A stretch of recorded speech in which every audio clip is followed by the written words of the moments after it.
Gary Davis, Vice Mayor Pro Tem, now core services. See, core services is common terminology. It is something that if we were to agree and start using that terminology, then we will know that that's something we're going to do. You know, you kind of have to pay the water bill, you have to pay the light bill, you have to pay the mortgage, you know, those kinds of things. But we don't do that here. So that way, if you would have said core services, I don't think Councilman Costello would have asked about how are we going to fund it going forward. He would have known that, you know, somehow we take care of core services. Somehow we manage to pick up the garbage. Somehow we manage to deploy police officers. Somehow we manage to open libraries. Somehow we manage to get police officers on the street. Why? Because we view those things and others as core service activities we do. You know, we're talking about raising the revenue cap. You know, we get population growth plus inflation now increases. We get 90 million per year for public safety already increased.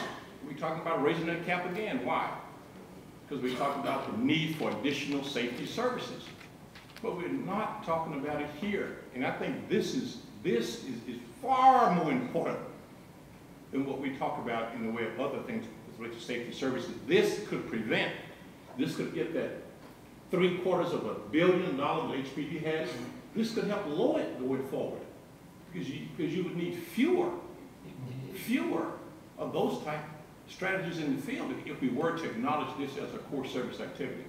So I think until we get to that point where we acknowledge the quality of life, human capital, these after-school, summer jobs, and the connectivity between what you're talking about is important, and they are part of core service activities. I'm not going to give up on trying to get, you know, the city of Houston to identify why does it exist and talk about why do we exist and get, you know, council members and the mayor and other public officials on the same page as to what is important in the state of Houston. Why do we exist? If not, we'll still be asking questions next year and year after.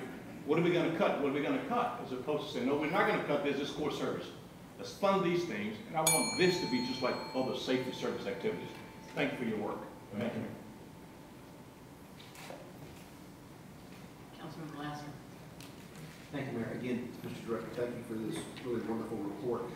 If you answered a question of this, or if you have already talked about this and I've missed it, I apologize, but would you indulge me again and re-answer the question? I clearly see a role for government in some of this discussion, but where does the private sector fit in and the philanthropic sector fit in into this particular idea and scope of work?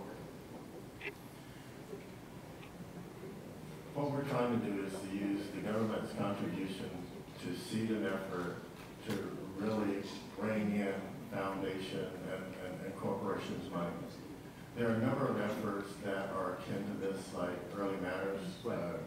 They have that as a goal, that second milestone, which is reading at third grade level. And by the way, the people who are responsible for determining how many prison cells to develop use that as an indicator of how many prison beds that they're going to need, whether or not kids are actually reading on grade level at third level, about third grade.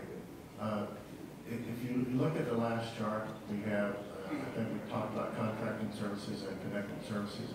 That is an ample opportunity for, I think, other folks to contribute. I think there are opportunities for individuals and corporations to contribute on the evaluation component. Most of you already know this, but our department is significantly funded by grants, and so we aggressively go after grant opportunities. You know, in the last 2 years, we've been able to bring in an additional $30 million by our participation in the 1115 waiver process, and so we're just not asking you for general fund money. This, as I said, is seed money so that we can be a catalyst organization to get this thing rolling. Sure, I appreciate that answer. I think the community will be looking for opportunities for the philanthropic side, the charitable side to participate in this, because we are blessed in the city. We're having a number of organizations that focus on this kind of work, and I'm hoping to see that they play an integral role in that. I've already had a couple of meetings with foundations, but just to lay out the plan and get them to understand what our approach is. Sure. Because they're used to people just asking them for money to do just this. This is more of a comprehensive approach. They'll be looking for results just like everybody else, so I greatly appreciate it. Thank you.